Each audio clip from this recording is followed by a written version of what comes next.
thank the Chancellor and Josie very much for the transatlantic economic integration plan. And for that too, we need to develop a common market, common standards.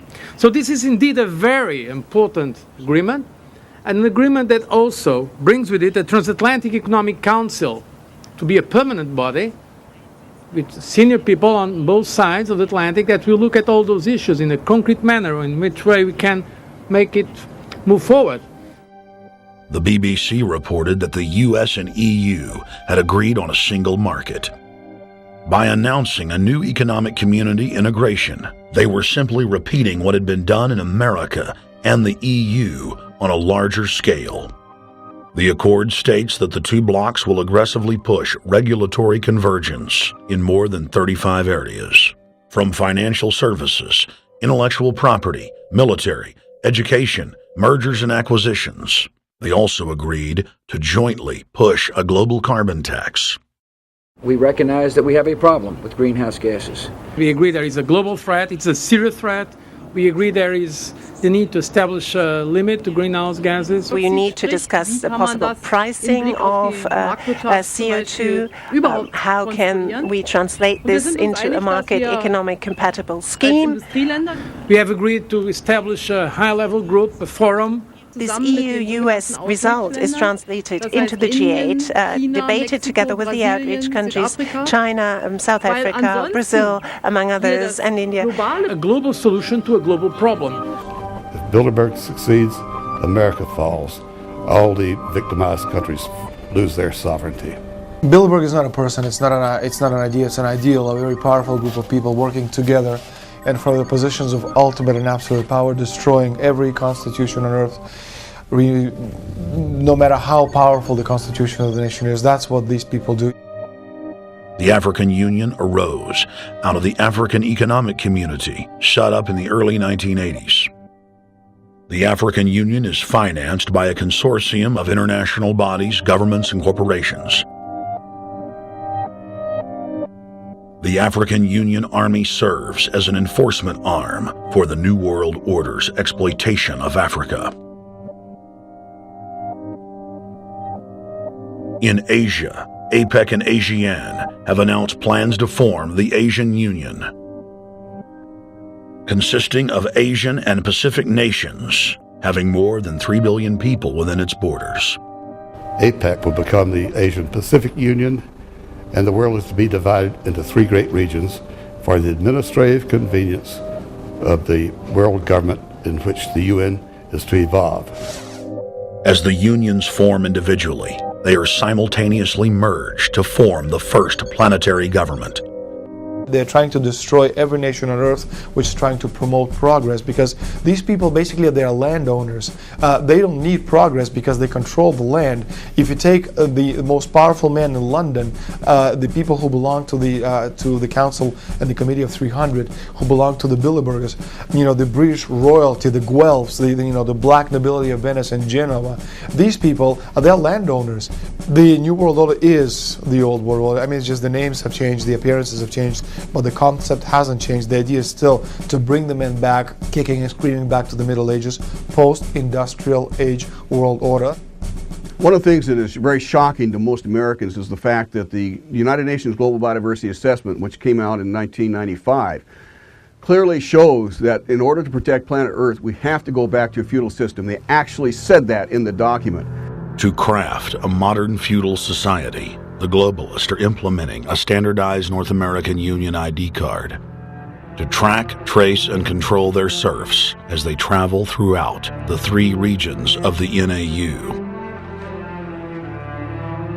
Building on the massive displacement of humanity caused by globalization, the New World Order is rapidly constructing the physical infrastructure of the North American Union, the NAFTA Superhighway Control Grid.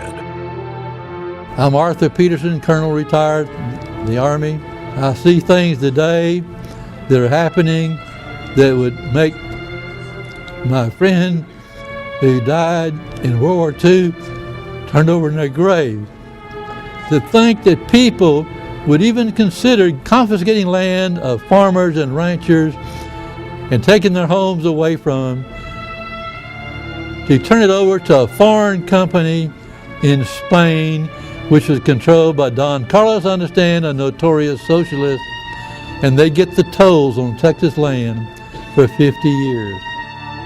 The proposed Trans-Texas corridor would be a patchwork of superhighways and railroads stretching 4,000 miles from the border of Mexico, cutting through Texas to Oklahoma. A lease has been signed that would make Texas Highway 121 a toll road. A private Spanish company won the bid to build and collect the tolls for the next 50 years.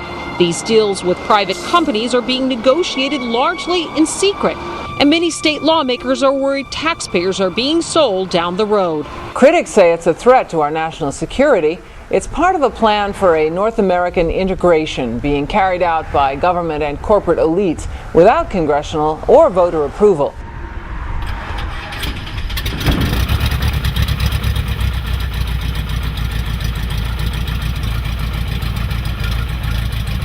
We took to the air over central Texas to get a bird's eye view of the Trans-Texas Corridor, which is under construction and will form the heart of the Trans-NAFTA superhighway system.